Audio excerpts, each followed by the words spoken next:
तस्मै श्रीगुरवे नमः।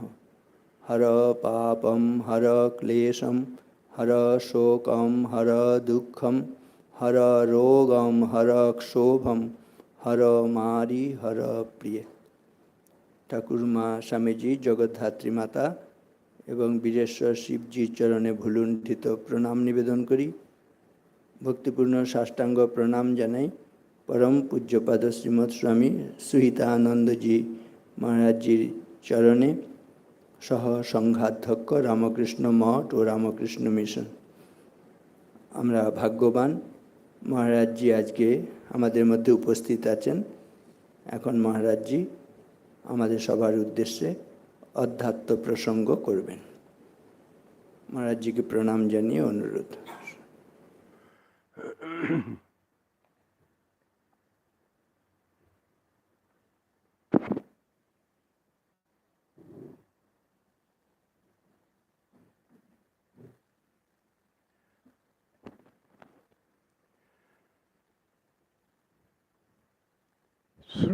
শ্রদ্ধেয়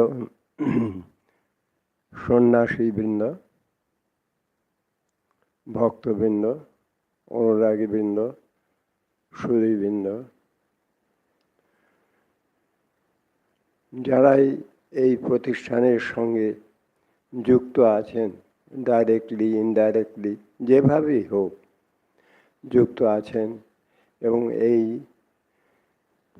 মহতী প্রচেষ্টা স্বামীজির জন্মস্থানে প্রতি আপনাদের যে অনুরাগ বা অভিব্যক্তি, তার জন্যে আমি ঠাকুরের কাছে, মার কাছে, স্বামীজির কাছে আশীর্বাদ প্রার্থনা করি। আপনাদের কল্যাণ হোক, আপনাদের শ্রীবৃদ্ধি হোক, আপনারা শান্তিতে থাকুন। আজকে সকালবেলায় আমি যখন ব্রেকফাস্ট করছিলাম, রেডিওতে অন করেছিলাম, সেখানে একটি গান শুনলাম। গানটি হচ্ছে এসো ভুবন পাবন নারায়ণ।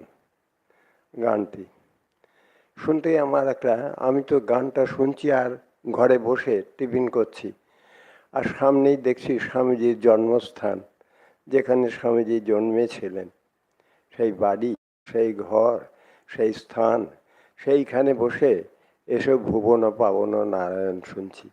এই ভুবন পাবন নারায়ণ গানটি প্রেমেশানন্দ মহারাজ রচনা করেছিলেন 1915 সালে। সম্ভবত ওই গানটি বেলুড় মঠে স্বামীজি যে ঘরের সামনে যে বারান্দাটা আছে গঙ্গার দিকে, ওই বারান্দাতে সোমানন্দ মহারাজ এই 1917-18 সালে প্রথম গানটি গেয়েছিলেন। সেখানে উপস্থিত ছিলেন রাজা মহারাজ, ছিলেন অভেদানন্দ স্বামী, তখন বোধহয় ফিরে এসেছেন, উনি ছিলেন, আর ছিলেন মহাপুরুষ মহারাজ। গানটি যখন উনি গাইলেন, খানিকক্ষণ শুনতে শুনতে স্বামীজির সম্বন্ধে এরকম গান, এসব ভুবন পাবন নারায়ণ, শুনে মহাপুরুষ রাজা মহারাজ অন্তর্মুখীন হয়ে গেলেন, ভাবস্থ হয়ে গেলেন, ঘরে চলে গেলেন। ঘরে গিয়ে স্তব্ধ হয়ে বসে রইলেন। আর অভেদানন্দ স্বামী তিনি উঠে জড়িয়ে ধরলেন। উনি বললেন, প্রেমেশানন্দকে বলো যে আমি এ গান শুনে বড় খুশি হয়েছি।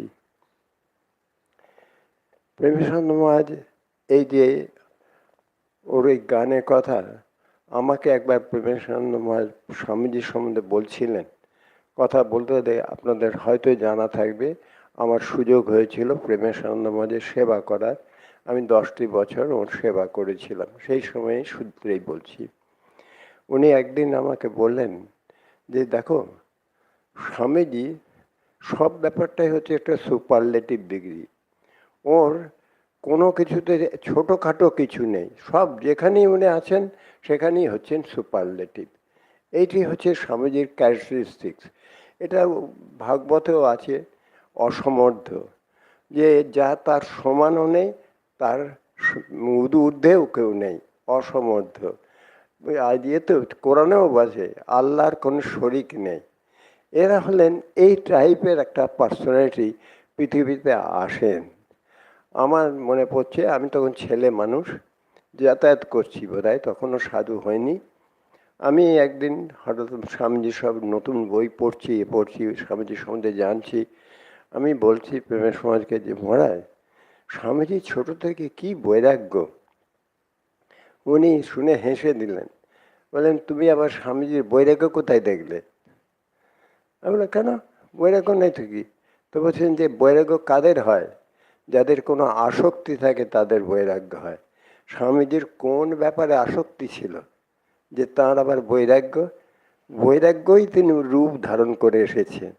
সুতরাং স্বামীজি হচ্ছেন এই ধরনের একটা পার্সোনালিটি যাদের আনপ্যারালাল। প্রেমের সমাজ আর একটি কথা বলেছিলেন, আমার তখন খুব স্ট্রাইক করেছিল। উনি বললেন যে তোমরা সবাই বলো যে স্বামীজি আমেরিকা বিজয় করে এলেন। বলে বিজয়টা কি হয়? বিজয় হলো একটা লোক আছে, তাকে দাবিয়ে দিয়ে আরেকজন দখল করে, তার নাম বিজয়। স্বামীজি কি সেই জন্যে গিয়েছিলেন আমেরিকা দখল করতে গিয়েছিলেন? যদি একটা নিউটনের একটা প্রিন্সিপল আবিষ্কার করলেন, ইউক্লিডের একটা প্রিন্সিপল আবিষ্কার হলো, আইনস্টাইন একটা প্রিন্সিপল আবিষ্কার করলেন, সেটা গোটা পৃথিবী গ্রহণ করে, তাহলে কি তারা আইনস্টাইনের দ্বারা বিজিত হল? এ স্বামীজির জয়ও ওই রকম। অর্থাৎ তিনি একটা ইটারনাল ট্রুথ বলেছেন, সেই ট্রুথটা সবারই কাছে কম অ্যাকসেপ্টেবল হয়ে গেছে, সুতরাং তারা সবাই ওটা গ্রহণ করেছে। সেখানে একটা স্কুল বা কলেজের কিছু বোধহয় ফাংশন ছিল, তা সেখানে আমি বলবো তা কিছু একটু অল্প বলেছি। বলার পরে হঠাৎ ওটা সবই খ্রিস্টান, ওখানে খুব কঠিন ছিল স্বামীজির কোনো কিছু অর্গানাইজ করা, তা সত্ত্বেও করেছিলেন কিছু ভক্ত তারা। তা হঠাৎ একটি স্টুডেন্ট, সিনিয়র স্টুডেন্ট উঠে দাঁড়িয়ে বলল যে আমরা এখানে খ্রিস্টান, সবাই আমরা খ্রিস্টান, আমাদের জেসাস ক্রাইস্ট আছে, আপনি আবার কেন এই মাঝখানে স্বামী বিবেকানন্দকে নিয়ে আসছেন কেন? এই বলে প্রশ্ন করলো। তখন করলাম, আমি সঙ্গে সঙ্গে বললাম, আচ্ছা তোমরা জানো না স্বামী বিবেকানন্দকে আবিষ্কারটা কে করলো? খ্রিস্টানরাই তো করেছে, হিন্দুরা করেছে নাকি? স্বামীজি যখন গোটা ইন্ডিয়াতে ঘুরে বেড়াচ্ছিলেন, কই তখন তো কোনো ইন্ডিয়ান তো ওকে আবিষ্কার করেননি। প্রথম আবিষ্কার কিন্তু করলো খ্রিস্টানরাই করেছে, তো তোমরাই তো করেছো, আবার তোমরা এখন বলছো। হাসলো। যাই হোক, তারপরে তো বক্তৃতা হলো। যাই হোক, স্বামীজির একটা এই যে একটা টোটাল পার্সোনালিটির এরম। আর যদি আমরা ঠাকুরের সঙ্গে অ্যাপারেন্টলি দেখলে, ঠাকুর এবং স্বামীজি আমরা অনেকেই মনে করি যে দুটো যেন অপোজিট ডাইরেকশন পার্সোনালিটি। স্বামীজি হচ্ছেন একেবারে জ্ঞানের খড়গ, যেন মনে হয় একটা নাস্তিকের মতন ভাব নিয়ে তিনি চলেছেন। আর ঠাকুর হলেন তিনি একটি ভক্ত, প্রতিমা পূজা করেন এবং মা কালী তার সব কিছুই মা ছাড়া তিনি জানি না। এইরকম দেখে মনে হয় যেন অ্যাপারেন্ট কন্ট্রাডিক্টরি, বটেও তাই, অ্যাপারেন্ট কন্ট্রাডিক্টরি তো বটেই। কারণ ঠাকুর বলছেন ভগবান লাভই মনুষ্য জীবনের উদ্দেশ্য। বললেন জোশো করে ধাক্কাধুক্কি খেয়ে হোক, যে করে হোক, ভগবানকে লাভ করতেই হবে, এইটাই তোমার উদ্দেশ্য। আর স্বামীজি আবার উল্টো বললেন, বলে যে ভগবান বিধবার অশ্রু মোচন করতে পারে না, ভিখারি ক্ষুধার্তকে একটা অন্ন দিতে পারে না, আমি সেই ভগবান বিশ্বাস করি না। মানে দেখলে এ বললো সব ছেড়ে দিয়ে, তোমার রাসমণি বিল্ডিং দেখো গে, বিল্ডিং টিল্ডিং ছেড়ে দিয়ে ভগবানের কাছে আসো। আর এ বলল এদের সেবা করো। এই যে দুটো যেন মনে হয় অ্যাপারেন্ট কন্ট্রাডিক্টরি, কিন্তু যদি মাইন্ডসেটের দিকে যদি তাকানো যায়, তাহলে কিন্তু দুজনের মাইন্ডসেট কিন্তু একই। যেমন ধরা যাক যে যেমন আমরা নিবেদিতায় বলছেন যে আমাদের we shall have to present religion just like any physical science. যেমন একটা সায়েন্সে আমরা কোনো জিনিসটা অ্যাকসেপ্টও করি না, রিজেক্টও করি না। একটা এলো সামনে, তারপর সেটাকে অ্যানালিসিস করি, করে করে করে করে তারপরে ধীরে ধীরে দেখি, দেখতে দেখতে তারপরে সেটার যা ট্রুথটা রিভিলড হয়। ঠিক যেরকম ঈশ্বরকেও আমাদের সেইভাবেই দেখাতে হবে। নিবেদিতা এটি বলেছিলেন। তা আমাদের স্বামীজি তো আমরা পরিষ্কার জানি, আপনি কি ঈশ্বরকে দেখেছেন, আপনি কি ঈশ্বরকে দেখেছেন, আপনি কি ঈশ্বরকে দেখেছেন। যদি দেখি যে ঠাকুরের নেচারও তাই রয়েছে। ঠাকুর তিনি প্রথমেই দেখছেন তার বাপ রঘুবীরকে পুজো করছে, ব্রাহ্মণ বাড়িতে জন্মেছেন, তাই সংস্কার, পূজার সংস্কার আছে। কিন্তু তার প্রশ্ন দেখছে যে এই পাথরের মধ্যে, রঘুবীরের মধ্যে যে সত্যিই কি ভগবান আছেন, যদি থাকেন তাহলে সেটা কীভাবে আছেন, কোথায় আছেন। মা কালীকেও দেখে তাই, তুই মা কি সত্যি চিন্ময়ী না পাষাণী, এই পাষাণী না চিন্ময়ী এটা তিনি প্রশ্ন করেছেন। কিন্তু সাধারণত সাধারণ নাস্তিকরা যেভাবে নেয়, তিনি সেটা নেয় পজিটিভ নাস্তিক। পজিটিভ নাস্তিক মানে সায়েন্টিস্টের মতো নাস্তিক, অর্থাৎ আমি যদি এর মধ্যে ট্রুথ পাই তো অ্যাকসেপ্ট করবো, ট্রুথ না পাই তো ছেড়ে দেবো। উনিও ঠিক সেই পজিটিভ নাস্তিকের অ্যাপ্রোচ নিয়েই উনি চললেন। চলতে চলতে উনি গিয়ে শেষকালে পেয়ে গেলেন, দেখলেন যে রিভিল হয়ে গেল। ঠাকুরের স্বামীজি জীবনে আমরা এই বাচ্চা বয়সে দেখছি কতগুলো ঘটনা, যেমন হুঁকোর খাওয়ার ঘটনা, কিংবা চাপা গাছে ঝোলার ঘটনা, কিংবা অন্য যে সমস্ত ছোট বাচ্চা বয়সের গরিবকে দিয়ে দেওয়ার ঘটনা, ধ্যানের ঘটনা, এসব কত ছোট ছোট বাল্যলীলা তার স্বামীজির রয়েছে অ্যাপ্রোচ। এই অ্যাপ্রোচগুলোর মধ্যেও স্বামীজির কিন্তু ওই ইনকুইজিটিভ, আমি জানতে চাই এর মধ্যে কী আছে, সেই জানবার যে কি, সেই কোয়েশ্চেনটা স্বামীজির বরাবরই ছিল। আবার মাইন্ডসেটের দিক থেকে যদি দেখা যায়, দুজনেই হচ্ছেন একেবারে আনকম্প্রোমাইজিং। স্বামীজি যেমন যে কোনো ডেয়ার ডেভিল, যে কোনো রিস্ক নিতে রাজি আছেন। সেই জাহাজের বাড়িতে একটা বাচ্চা ছেলে সেই সময়ের জাহাজে দেখতে গেলেন, তার জন্যে যে কোনো রিস্ক নিয়ে যাচ্ছেন, বাচ্চাকে বাঁচাচ্ছেন, কেউ ঘোড়ার তলায় রিস্ক নিচ্ছেন। ঠাকুরও ঠিক তাই করলেন।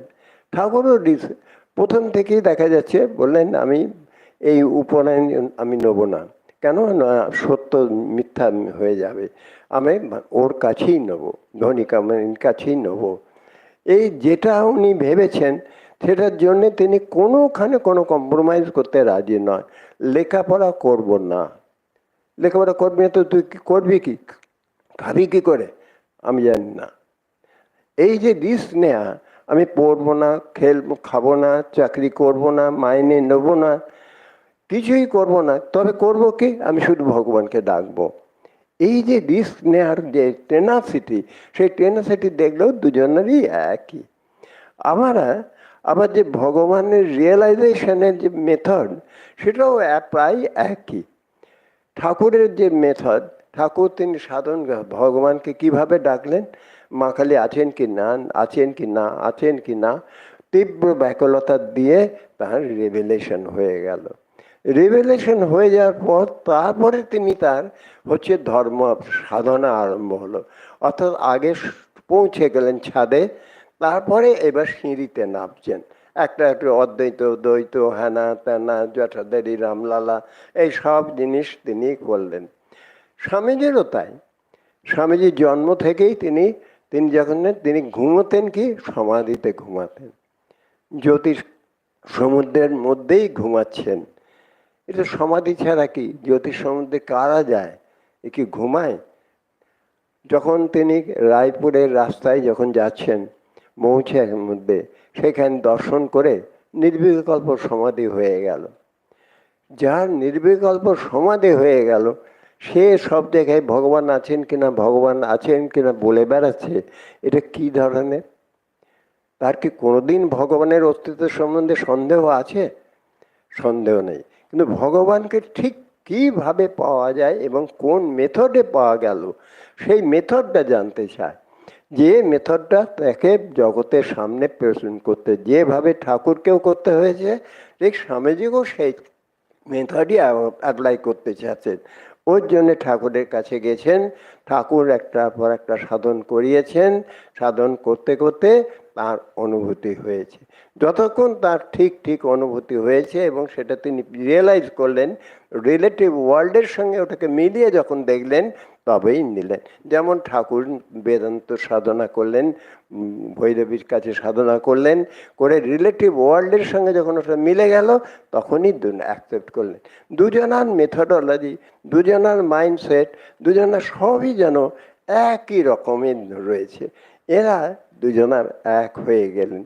যখন এক হয়ে গেলেন, সাধন করলেন, সাধন করার পর তারপরে দুজনার, যখন আমাদের যেমন কথা আছে যে সেন্ট্রিফিউজাল অ্যান্ড সেন্ট্রিপেটাল ফোর্স, যদি একবার কোথাও অ্যাকুমুলেশন হয়, তাহলে তারপরে তাকে ডিস্ট্রিবিউশন করতেই হবে।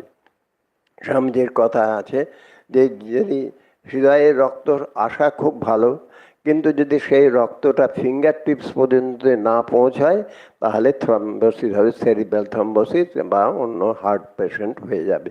ঠিক তেমনি এতে স্পিরিচুয়াল অ্যাকুমুলেশন হলো। স্পিরিচুয়াল অ্যাকুমুলেশনের পরে এবার ডিস্ট্রিবিউশনের প্রশ্ন এসে গেল। যখন ডিস্ট্রিবিউশনের জন্যে এবার তাদের মোক্ষ তো করার নয়, কিন্তু স্পিরিচুয়ালিটিটা কিভাবে এই জগতের কাছে আমাকে কিভাবে প্রেজেন্ট করব, সেইটার জন্যে তাদের সাধনা করতে হয়েছিল।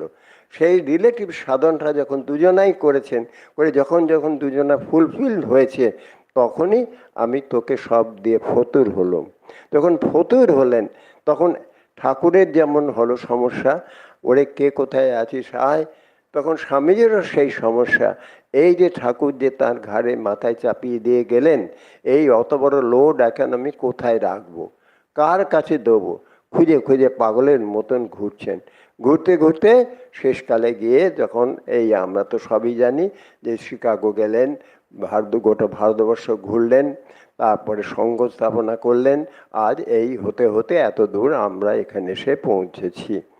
এই দুজনের মধ্যে কিন্তু একটা মিটিং পয়েন্ট হচ্ছেন মা। লাভই সত্য, আর একজন বলেন শিবজ্ঞানে জীব সেবাই সত্য। এই দুটো যে পয়েন্টকে কোথায় মিট করা যায়, সে মিট করাটা মা।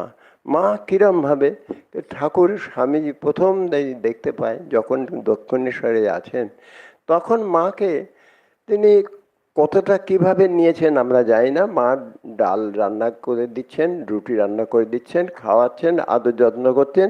আমাদের বাড়িতে মারা যেরকম, দিদিরা যেরকম করেন, ঠিক সেই রকমই তিনি করেছেন বলেই মনে হচ্ছে। এর বেশি যেন খুব বেশি বোঝার সুযোগ হয়নি। কিন্তু যখন শ্যাম্পু করে গেলেন, মা এসে হাজির হলেন। ঠাকুরের অসুস্থতার কারণে বাধ্য হয়েই সবাইকে একটা কমন পয়েন্টে মিট করতে হচ্ছে। শ্যাম্পু করে এসে একটা কমন পয়েন্টে মিট করলেন। সব যত ভ্যারাইটি ফোর্সেস যারা ছিল, যে যেখানে ছিল, সব এসে গেল। তারপরে কাশীপুরে আরও ক্লোদার হয়ে গেলেন, সবাই এসে গেল। ক্লোদার হতে হতে তখন শেষকালে একটাই তাদের উদ্দেশ্য হলো কি, শ্রীরামকৃষ্ণ বিগ্রহের সেবা। এই শ্রীরামকৃষ্ণ যে বিগ্রহের সেবা, তখন জ্যান্ত বিগ্রহ, সেই বিগ্রহের সেবা করাটাই তখন সাধনা হয়ে গেল তাদের। এবং তার ব্রিদিং পয়েন্ট হয়ে গেলেন মা। মা ছাড়া ঠাকুরের সেবার সম্ভব নয়। এবং এরা সবাই তখন সেখানে, কারণ মা সেখানে একটা রিলিভিং ফ্যাক্টর। কি রিলিভিং ফ্যাক্টর? এরা বলছেন যখন আমরা সব হতাশ হয়ে যাচ্ছি, ঠাকুরের রক্ত বেরোচ্ছে, মনে হচ্ছে ঠাকুর আর থাকবেন না, তখন মা এসে আর সান্ত্বনা দিচ্ছেন। বলছেন যে তখন মা কাঁদছেন না, তখন মা এসে ওদের সান্ত্বনা দিচ্ছেন, বাবা এই কদিন তো একটু ভালো আছে, উনি একটু ভালো আছেন, মনে হয় আর একটু ভালো থাকবেন, তোমরা অত হতাশ হয়েও না। এই যে মার সান্ত্বনা দিতে দিতে আমরা দেখতে পাচ্ছি, যখন প্রথম ভিক্ষায় গেলেন তখন মার কাছেই গেলেন, মার কাছেই প্রথম ভিক্ষা করলেন। তার মানে অ্যাকসেপ্ট করে নিলেন স্বামীজি এবং তার ত্যাগী ভেরা সবাই মাকে অ্যাকসেপ্ট করলেন। তারপরে যখন বিদেশে যাবেন, ঠাকুরের আহ্বান শুনেও স্বামীজি বুঝতে পারছেন না যে এটা ঠিক কি ভুল, আমার মানসিক ইয়ে নয় তো। মাকে চিঠি লিখলেন, যখন মা অনুমতি করলেন, বুঝলেন হ্যাঁ ঠিকই আছে। আবার বিদেশ থেকে যখন ফিরে এসেছেন, তখন সঙ্গে নিয়ে এসেছেন অলিভুল, ম্যাকলাউড, সেভিয়ার, এরা সব নিয়ে এসেছেন। তাদের কি হবে? যদি মা তাদের অ্যাকসেপ্ট না করেন, তাহলে ভারতবর্ষের গোটা সমাজ তাহলে তাদের অ্যাকসেপ্ট করবে না। তারা ম্লেচ্ছ, তারা সাদা চামড়ার লোক, সুতরাং তাদের কেউ অ্যাকসেপ্ট করবে না। যখন মা অ্যাকসেপ্ট করে নিলেন, স্বামীজি সব যেন মুক্ত হয়ে গেলেন, বুঝলেন সব। আজ সেই যে ওরা এই তিনজনা যে তিনটি হোমাগ্নি জ্বালেন, এই তিনটি হোমাগ্নি একত্রিত হয়ে আজকে একটি রামকৃষ্ণ সংঘ তৈরি হয়েছে। প্রেমেশানন্দ মহারাজ আমাকে বলতেন, ঠাকুর হলেন শ্রুতি, মা হচ্ছেন স্মৃতি, স্বামীজি হচ্ছেন ন্যায়। শ্রুতি প্রস্থান, স্মৃতি প্রস্থান, ন্যায় প্রস্থান, তিনটি প্রস্থান আছে। ঠাকুর হলেন শ্রুতি, কারণ ঠাকুর যেমন একটা সায়েন্টিস্ট কতগুলো সত্য আবিষ্কার করে, ঠিক তিনি কতগুলো সত্য আবিষ্কার করলেন। মা সেই সত্যগুলো ল্যাবরেটরিতে ডেমনস্ট্রেশন করে প্র্যাকটিক্যালি ওটাতে করা যায়। প্রত্যেকটি সত্যর যে মায়ের কথা পড়লে পরিষ্কার দেখতে পাওয়া যায়, মা প্রত্যেক জায়গাতে প্রতি মুহূর্তে রেফারেন্স তার কাজের অ্যাকশনের জন্যে সাপোর্ট হিসেবে শ্রুতি যুক্তি অনুভবের মতন ঠিক ঠিক সবসময় ঠাকুরের কথা তুলে দিচ্ছেন। ঠাকুর এরম বলেছেন এই জন্য এটা, ঠাকুর এরম বলেছেন তাই এটা। এই শ্রুতি যুক্তি মা হলেন স্মৃতি আর স্বামীজি হচ্ছেন ন্যায়। সায়েন্স, ফিলোসফি, সাইকোলজি, ল্যাঙ্গুয়েজে ওই সত্যটাই এখানে পুট করে গিয়েছেন। আজ সেই সত্যের অনুরণন চলছে। এই সংঘ আজ আমাদের বেলুড় মঠ থেকে এই যে রামকৃষ্ণ সংঘ হয়েছে, সারদা মঠ হয়েছে, ভাব প্রচার হয়েছে, অন্যান্য কত সমস্ত যুব মহামণ্ডল হয়েছে। এছাড়া গোটা পৃথিবীময় নানানভাবে নানান জনা সমস্ত এই ভাব আন্দোলন তৈরি করেছে। একটা বিরাট ভাব আন্দোলন জগৎময় চলছে এই এবং তাতে আমাদের সাধু ব্রহ্মচারীর সঙ্গে আমাদের গৃহস্থর সক্রিয় অংশ নিয়েছেন।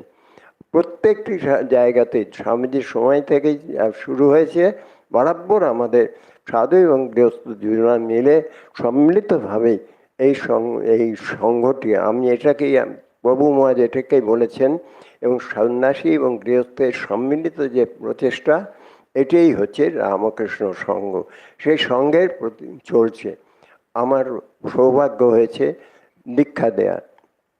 আমি দীক্ষা দিতে গিয়ে আমার কাছে জগতে এই আমাদের ভক্তদের আর একটা মানে জগৎ আমি দেখতে পেয়েছি। কারণ তারা গুরু আমার কাছে যেহেতু মন্ত্রদাতা, সেই হিসাবে অনেকেই আর নিজের প্রাইভেট জীবনের এটা সেটা সব আনাত করেন। আমি দেখছি যে আমাদের যে সমস্ত ঘরে ঘরে সব ঋষি কল্প সব লোক, বাচ্চা ছেলে থেকে আরম্ভ করে বৃদ্ধ বৃদ্ধা সবাই মধ্যে কত সাধক সাধিকা রয়েছেন। স্বামীজি বলেছেন এরপরে আবার ঋষিরা জন্মগ্রহণ করবেন। এখন সেই ঋষিরা এসেছেন, এই আপনাদের ভেতরেই সব সেই ঋষি আছেন। আমি দু একটা ইন্টারেস্টিং ঘটনা বলি, যেটা বলে আমার বক্তব্য শেষ করবো। একটি ঘটনা, যেমন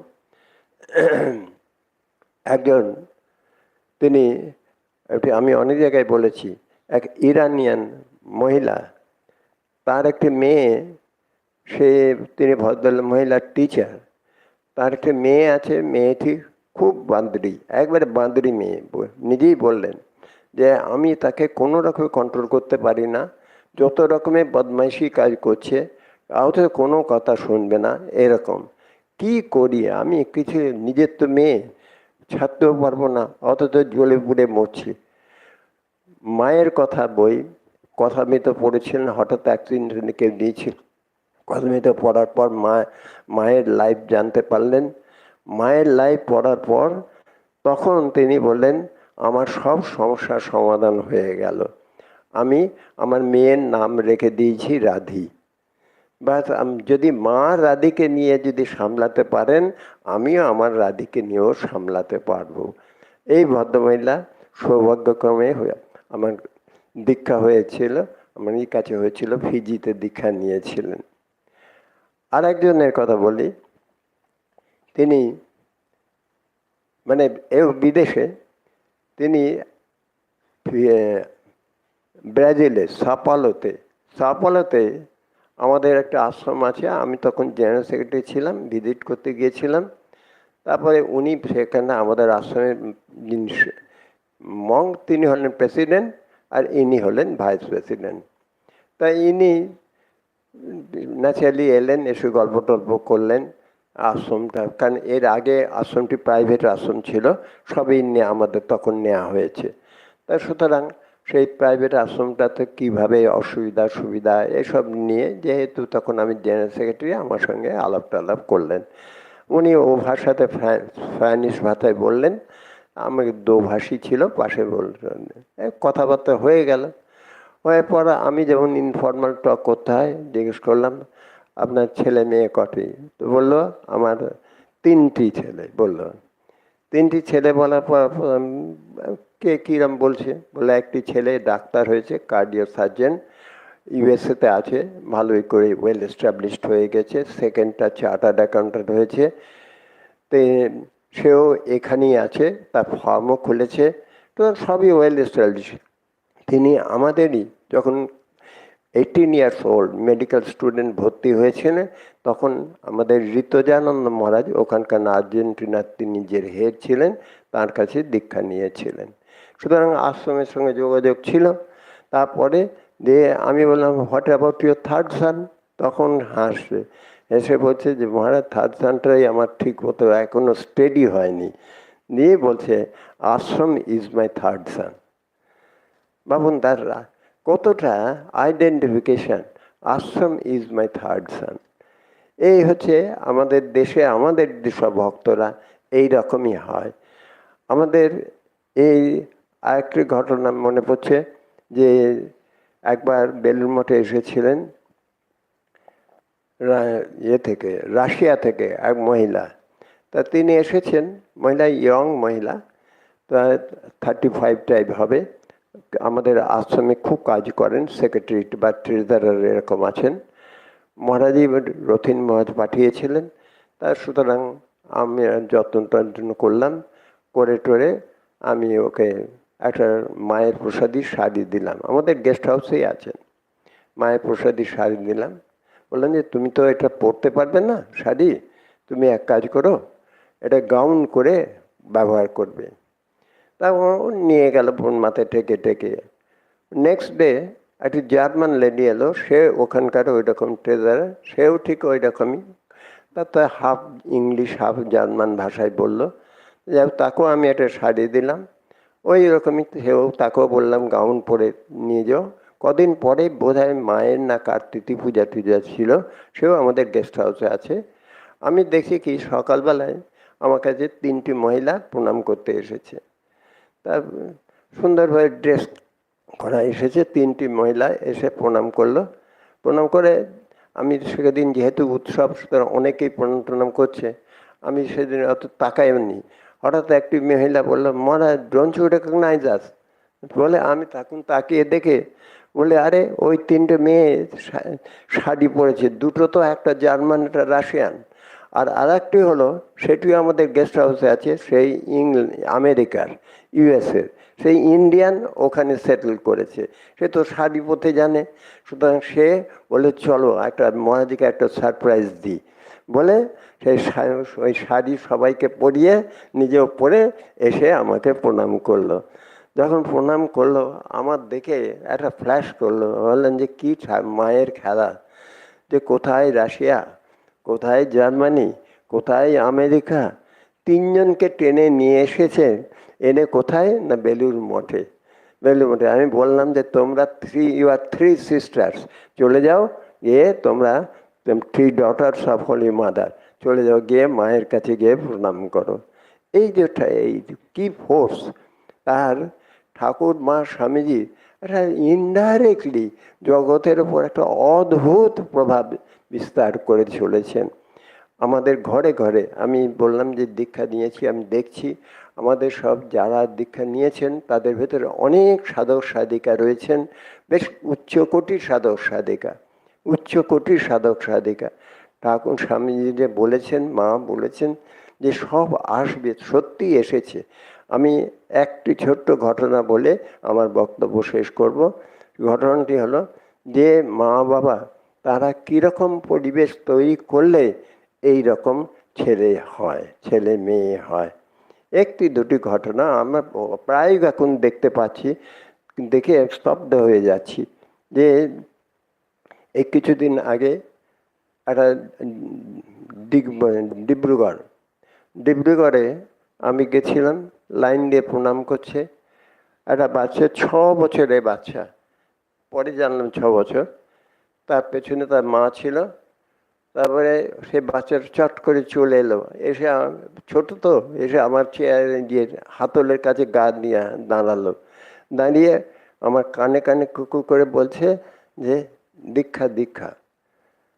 তারপর আমি তো দীক্ষা বলেছে, বাচ্চা মেয়ে কি বলবো, আমি লজেন্স ছিল ওকে 4টে দিয়ে দিলাম। তারপর দেওয়ার পর না না মন্ত্র। আমি তখন বললাম, ওর মার দিকে তাকালাম, তখন মা বলছে মহারাজ আমি কিছু বলিনি। বলছে আমি কিছু বলিনি, তবে ও অনেক সংস্কৃত জানে, শ্লোক। বলে তাই নাকি, এইটুকু বাচ্চার সংস্কৃত শ্লোক জানে? বলে হ্যাঁ, আমিও বলি, ও আমার সঙ্গে সঙ্গে পড়ে। তারপরে আমি ওকে বললাম তুই সংস্কৃত শ্লোক বলতে পারবি? তো সে বললো হ্যাঁ পারবো। বলে বল। খুঁতিয়ে খুঁতিয়ে খুঁতিয়ে খুঁতিয়ে একটা শ্লোক বললো। যখন পুরোটা হয়ে গেল, আমার ওর কষ্ট হচ্ছে দেখে আমি বললাম ঠিক আছে বাবা, তোর দীক্ষা হবে। এবং তার দীক্ষা হয়ে গেল। আমার ভয় ছিল দীক্ষার সময় তোর মা পাশে থাকবে না, ওইটুকু বাচ্চা পারবে কিনা বসে থাকতে অতক্ষণ। তারপর আমি বললাম তুই পারবি বসে থাকতে? সে বললাম পারবো। তারপরে মা তো শাড়ি টাড়ি পরিয়ে একটা সুন্দর পুতুলের মতন ওকে পাঠিয়ে দিয়েছে। তা সে বসে থাকলো টান হয়ে।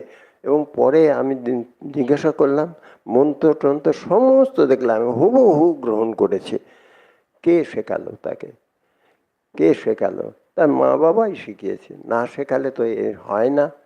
সুতরাং এই যে ঘরে ঘরে আরেকটি মনে পড়ছে, আমি নিউজিল্যান্ডে সেটি একটি মেয়ে, ওখানকারই মেয়ে, সেই মেয়েটি দীক্ষা নিয়েছিল, 9 বছর মেয়ে। সে দীক্ষা নিল, আচ্ছা নিয়েছে ঠিকই আছে।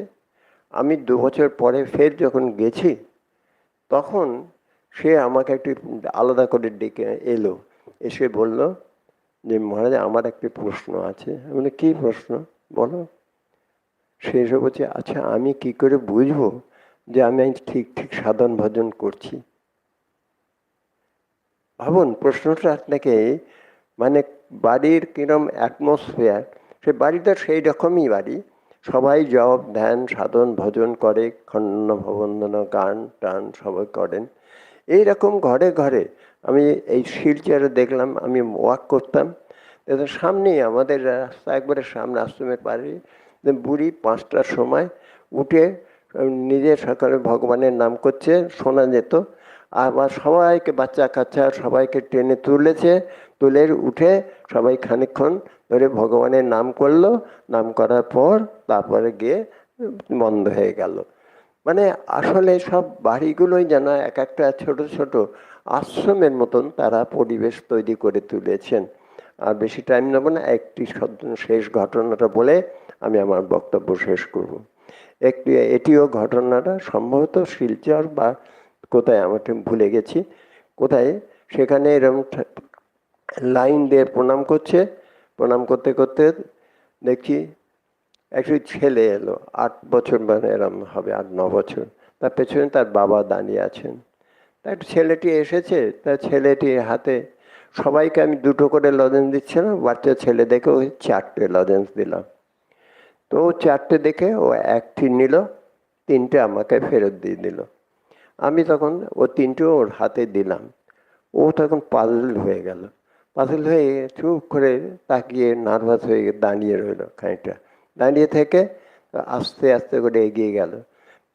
পাশে ছিল ওখানে ঠাকুর মা স্বামীজির ছবি, সেটা একটা ঠাকুরকে দিল, একটি মাকে দিল, একটি স্বামীজিকে দিল, টুক করে বাবার কাছে ছুটে চলে গেল। আমি আর কি বলবো, যে ভগবানের কাছে আশীর্বাদ প্রার্থনা করি তিনি আমাদের মানে এই রকম ঋষিকল্প পুরুষ আমাদের সমাজের মধ্যে তৈরি করুন। নমস্কার।